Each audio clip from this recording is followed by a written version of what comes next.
Good morning. भारतीय दंड संहिता के ऑफेंस अगेंस्ट प्रॉपर्टी के अध्याय के अंतर्गत चोरी के बाद अपन इस वीडियो में उद्यापन पर डिस्कस करेंगे। उद्यापन भारतीय दंड संहिता की धारा 383 से 389 तक उद्यापन के बारे में वर्णन किए गए। उद्यापन क्या है, इसकी परिभाषा सेक्शन 383 में 83 ऑफ आईपीसी में दी गई। उद्यापन क्या है, इसकी परिभाषा 383 में क्या दी गई, ये निम्नानुसार दी। जो कोई व्यक्ति किसी अन्य व्यक्ति को, स्वयं उस व्यक्ति को या किसी अन्य व्यक्ति को से सती में डालकर तद्वारा इस प्रकार भय में डाले गए व्यक्ति को कोई संपत्ति, मूल्यवान प्रतिभूति या हस्ताक्षर या मुद्रा चीज जिसको मूल्यवान प्रतिभूति में परिवर्तित किया जा सके देने के लिए उत्प्रेरित करता है, तो वह है उद्यापन का अपराध कारित करता है।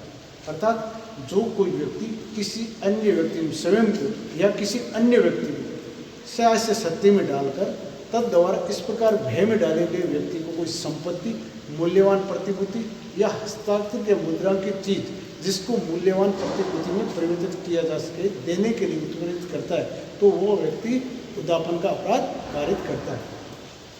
इस परिभाषा का अपन विश्लेषण करते हैं तो उद्यापन के दो आवश्यक तत्व निकल के सामने आते हैं।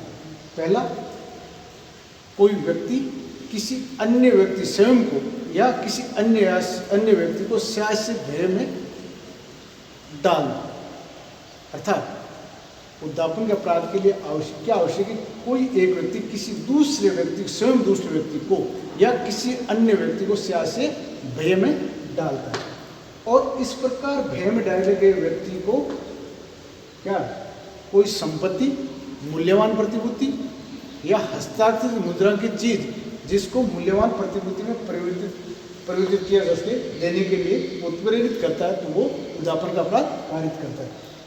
जैसे बे को कहता है कि तुम्हारा बच्चा मेरी टोली के सदस्यों के हाथ में है, यदि आप मुझे 50,000 रुपये नहीं दोगे तो उसको मार दिया जाएगा, और वो उनको 50,000 रुपये देने के लिए उत्प्रेरित करता है, तो यहाँ ए ने उद्यापन का अपराध किया।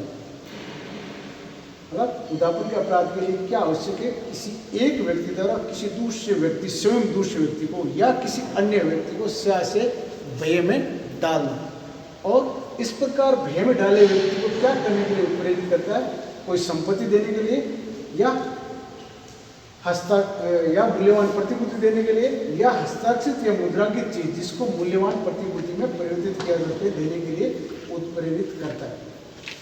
अर्थात उद्यापन का अपराध कारित करने के लिए तभी पूर्ण हो सकता है जब किसी एक व्यक्ति ने किसी अन्य व्यक्ति को स्वयं या किसी उससे रिलेटेड किसी अन्य व्यक्ति को से भय में डाला। यदि किसी व्यक्ति को उसने भय में नहीं डाला तो तब तो उद्यापन का अपराध कारित नहीं हो सकता। यदि ये धमकी देता है कि यदि ये ने उसको धन नहीं दिया तो ये के बारे में वो मान हानिकारक अपमान लेख प्रकाशित करेगा, या कहने ये को जो धन देने के लिए उत्प्रेरित करता है, कहने यहाँ कौन सा अपराध कारित किया, उद्यापन का अपराध कारित किया। अब इन दोनों बातों को अपन देखें तो किसी व्यक्ति द्वारा स्वयं दूसरे व्यक्ति को या किसी अन्य व्यक्ति को से भय में डालना, और उस भय में डाले हुए व्यक्ति को कोई संपत्ति, मूल्यवान प्रतिभूति या हस्ताक्षर या मुद्रा की चीज जिसको मूल्यवान प्रतिभूति में परिवर्तित करने के लिए उत्प्रेरित करता है, तो वो उद्यापन का अपराध कारित करता है। जैसे ए बी को कहता है कि यदि ए बी को घोर उपपत्ति कारित करने के भय में डालकर कोरे कागज पर, सादे कागज पर हस्ताक्षर करने के लिए उत्प्रेरित करता है। ए बी को घोर उपपत्ति के भय में डालकर कोरे कागज पे हस्ताक्षर करने के लिए उत्प्रेरित करता है। बी उस भय के दिन उस कोरे कागज पर हस्ताक्षर करके ए को दे देता है, या ए ने उद्यापन का अपराध कारित किया है। क्योंकि कोरे कागज को किसमें परिवर्तित किया जा सकता है, मूल्यवान प्रतिभूति में परिवर्तित किया जा सकता है, मूल्यवान प्रतिभूति में परिवर्तित किया जा सकता है। यहाँ उन्होंने उद्यापन का अपराध कारित किया।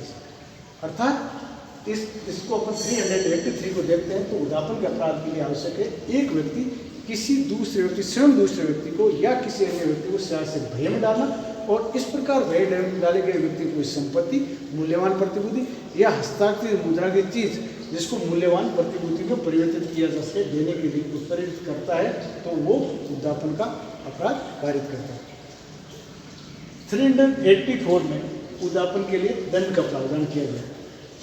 जो कोई व्यक्ति उद्यापन का अपराध कारित करेगा वो 3 वर्ष तक के दोनों में से किसी भी व्यक्ति के कारावास या जुर्माने दोनों से दंडित किया जाएगा। अर्थात उद्यापन के लिए दंड क्या है? वो चोरी के लिए जो दंड है 379 वो ही दंड 384 में उद्यापन के लिए क्या है? 3 वर्ष तक दोनों में से किसी भी व्यक्ति का कारावास या जुर्माना या दोनों। 385 में उद्यापन करने के लिए किसी व्यक्ति को सती कार्य करने में भय डालने का प्रयत्न किया जाता है तो उसके लिए क्या दंड का प्रावधान किया गया है? 2 वर्ष तक दोनों में से किसी व्यक्ति के कारावास या जुर्माना या दोनों से दंडित किया जा सकता है। 386 से 389 तक उद्यापन के विस्तृत रूप में इनके लिए